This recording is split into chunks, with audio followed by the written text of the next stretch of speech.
Hey, um, this is another rookie tutorial, and this one is about how to start bold action. Let me just find my PowerPoint for you. There we go. So, how do you even start bold action? Do you start by watching a lot of videos? What would I recommend? Um, And before I come with a recommendation, this is the ideal way to start. This is not how I started. This is not how many people start. But it's sort of the ideal that we think is the best way to go about starting in this hobby. Um, Especially if you want to go and play competitive bold action, I think this is the best way to do it. If you just want to hobby, you can do that however you like. You find a friend and go and enjoy the game in his basement. I mean, that's just how you start that. But if you want to go and play competitive bold action, if you want to go to tournaments, this is the ideal way to how to start. Right. So the first thing you do, you get an introduction game. This is how most people start. They find a friend, they get a game in, they try the game. And this is important because you don't just want to start buying into a new hobby. This is a hobby where you buy in. And of course, the cost of buying in for bold action is lower than it is for many other tabletop games, but it is higher than it is in many other hobbies.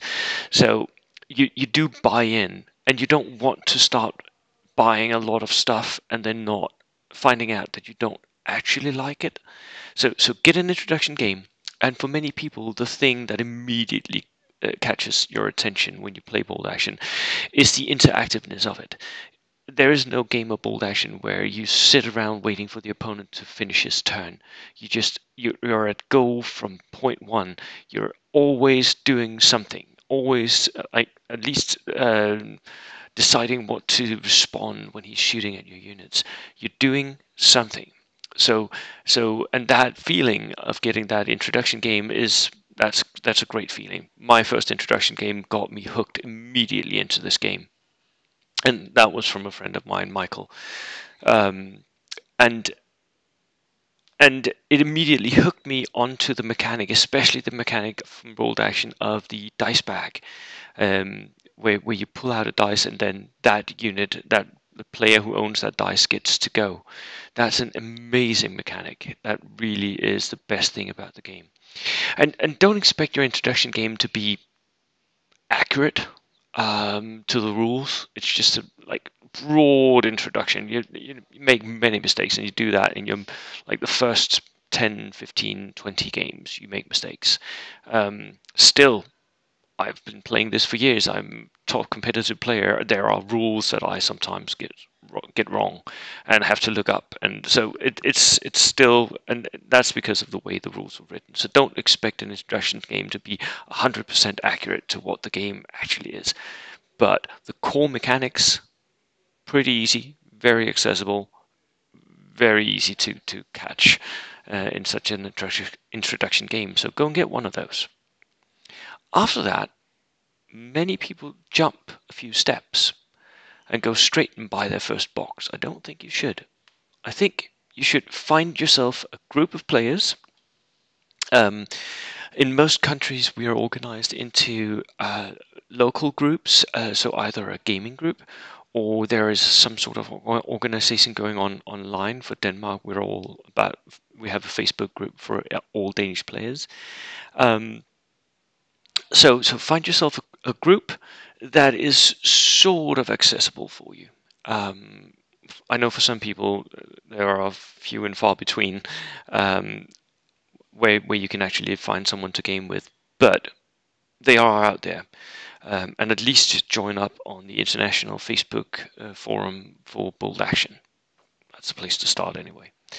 So find yourself a group, and there, see if you can find yourself many more introduction games. And once you do that, try out different armies, different nations. Just try out different, because in bold action they don't play the same way. So there's a huge difference in how they're supposed to be played, what they feel like, what then their nation rules sort of benefit, and then what you do with them. So I would recommend that you play at least 4 games with each of like 4 games, one with each of these nations, one with Americans, because Americans are all about the skirmish. Um, Figure out if you like skirmishing. Um, One with the Japanese, because they're all about charging, assaulting. Could be British, but Japanese are easier to access for a new player. Um,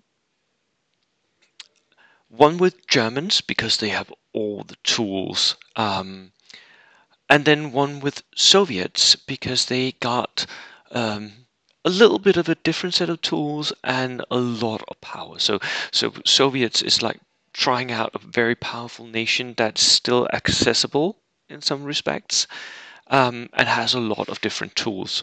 And I would actually recommend that you do it in this order of playing. Um, Playing one game in like starting with Americans. Americans are easily the most accessible starter army for a noob. Um, and then finishing up with the Soviets, where you can sort of feel like what it is to play a powerful army. Um, and then from that, you figure out what is my playstyle. What is that? What is it that I actually enjoy? What am I sort of good at? And from that, you can pick a nation. You can pick one nation to start with. And I would here recommend that you pick what you like, what fits your playstyle, what it is that you find attractive. And that can be both playstyle, or it could be just how it looks. What models does this army have? Um, and then pick that army and say, this is the group, this is a nation that I want to play. And don't pick just because my friend had Germans, so I'm picking Americans. Nah, that sucks. Pick something that you like, because it's going to be your army. It's going to be your um, your investment. So you should invest in something that you actually enjoy, not in whatever the people around you need you to play. Especially if you're going to go competitively. Nobody needs you to play anything. We're all about blue on blue. I mean, Americans can fight Americans. We don't care. Um, so there isn't that demand. So pick one nation. And how do you start that then? Well, you buy a starter box. This is where you buy a starter box. Um, But I would actually recommend that you don't buy a starter box, but that you buy an infantry box, because with a starter box you typically get 2 armies from all odd games, and that's brilliant if you and a mate want to split a box or whatever. Perfect. Or if you want to start 2 armies at once, perfect. But most new players don't want to do that. They want to start one army, figure out how this works, and then maybe at some point proceed to a second army. So I would recommend you start with an infantry box. Most players I know have one or both of these boxes. That includes myself. Although I don't play Americans at all, I haven't got a German army at all. I still have a bunch of Band of Brothers at my place. Picked them up at one point. They're a very useful sprue to have if you're kit bashing. So that's what you do, and if this is the first time you're sitting there with a bunch of models, what you get is in these starter boxes. Typically, you'll get the rules. You'll get 2 armies that are predetermined, more or less. You can sort of fiddle a little bit with them, but not a lot. You get a few vehicles, and you get a little bit of terrain. So a starter box is pretty good to start with. Um, but an infantry box is in some ways better because it focuses on just one army. So it's a little bit cheaper. You get just one army, but typically you won't get the rules as well. So just check out on the box what it says that you get in that box and what you think you need. Um, then what you do? Well, you open the box and you pull out a bunch of plastic miniature soldiers sitting on sprues. They look like this. Um, And then you start building your first army. You cut them off the sprue with a clipper, and then you find some like some glue. Plastic glue is good. You can also use instant glue. Just don't use PVA because that doesn't work. So you need something that can stick this army together.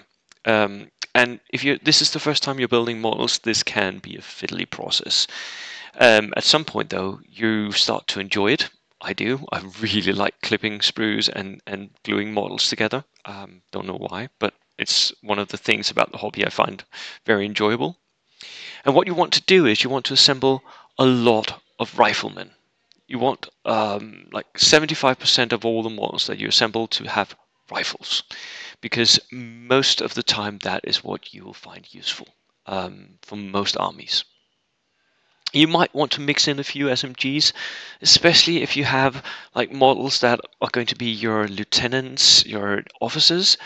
A few of those would benefit from having an SMG, especially because they come for free when you start buying armies. Um, Most of these starter armies or starter boxes will also have, so you can build a sniper. A sniper is just a rifleman. Sometimes he'll have a scope on his rifle.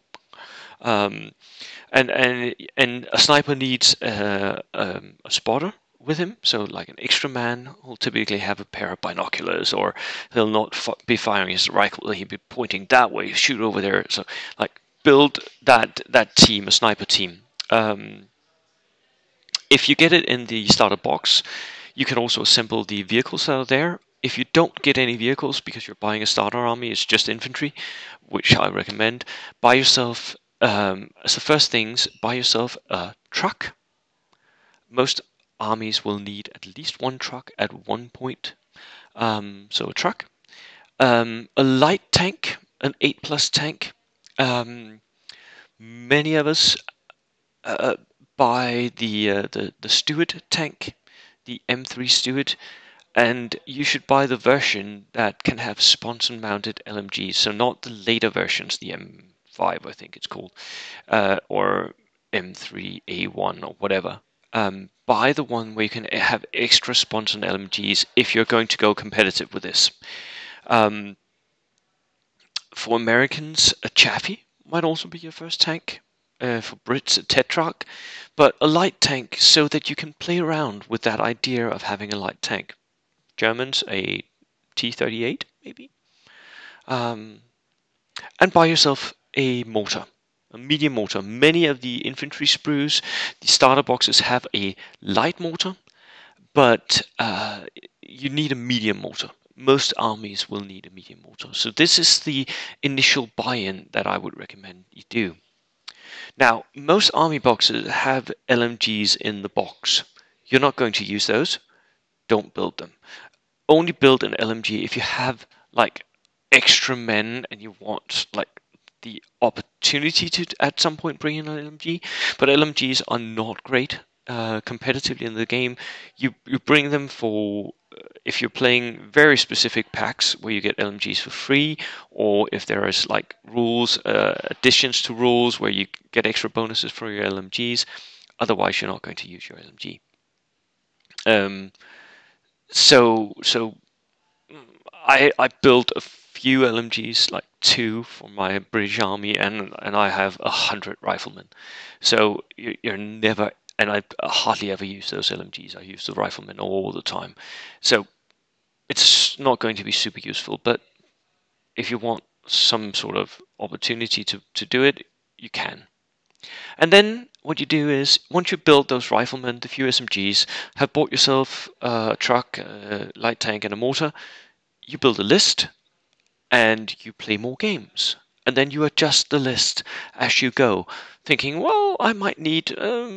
I played this guy. He brought a flamer team. I think I want a flamer team now. Or he brought a bazooka. I really like a bazooka.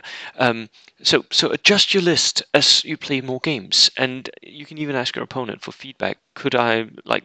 Is there anything you would recommend that I get and add to my list here? So that is how you build your army out from your initial build here. Then comes the hobbying part of this.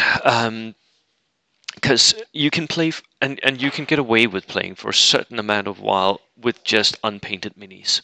Most players will accept that. Some events will accept that if you're a new player, but at some point people are going to expect you to at least give it a try and paint up your minis. So remember one thing: this does not have to be a piece of art. For some people, this turns into an art project. Yes, absolutely. And for me, it does sometimes.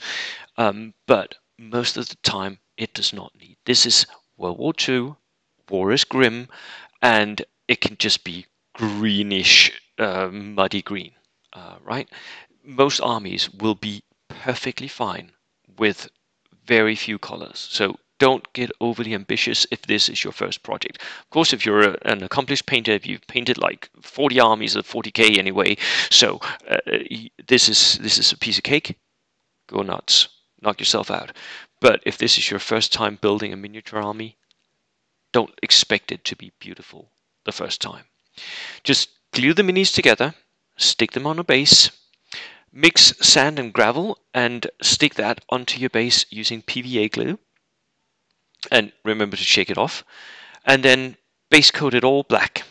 You can get away with using like cheap paints for this, cheap spray paints, but I would recommend getting a decent spray paint so that it doesn't clump.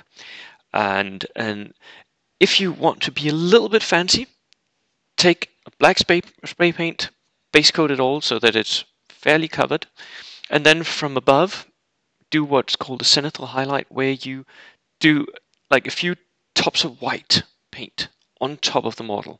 This is where the sun will hit it, so it will be lighter, and it will also make the model easier to paint once you sit down and paint it.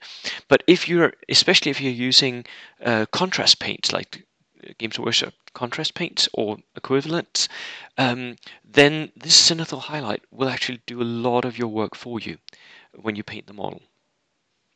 Then choose at least 3 colors for the model. This should be the uniform color, the color of skin, face, hands, and maybe a dark metallic color for weapons. And that is enough for most minis and for most events. Most events don't expect you to do more than 3 colors and a wash. A wash is where you have a very thin color and just slather it all over the model. It will flow down into the recesses and just give a little bit of shade. That would be enough for most events. And then you can upgrade per painting skill with highlights and freehand stuff and camo patterns and all that, but that comes later. Start out with a simple. And then you sign up for your first event. If you can do that before you've painted your army, do so. But if many events demand that you meet with painted miniatures, so sometimes this is the place, right? You pay a fee. Most events have a small fee, entry fee, which mostly goes to the room and the prizes that the event gives out. Most bold action events will have prize pool where they give out presents to the players, and this is done in different ways. For me, I always try to give it from the bottom up, so the people who have lost the most gets the most presents. But some people give them out to fixed, like first place, second place, third place, or best painted, or whatever. You pay the fee. Typically, there'll be what's called a pack, where you can read what missions you're going to play. I would suggest you study this carefully, make notes, make a little plan, write it all down, like print it out, write down on that pack what you want to do, and then send in your first list. Your first list, I would recommend you using Easy Army. Link is in the description. Just to make that, but be aware that Easy Army has flaws. There are different places where it has minor mistakes in it, so you cannot be absolutely certain that the list you send in is valid, but the TO will typically tell you if you've made a mistake. then you just change it up as per what he requests you to do. Also, the TO is the person that you ask questions of. If there's something you don't understand, or if you want people to be the TO to be aware that you're absolutely new, this is your first event, the TO is the one to talk to. And then go to your event. Go with the intention of learning, not with the intention of winning.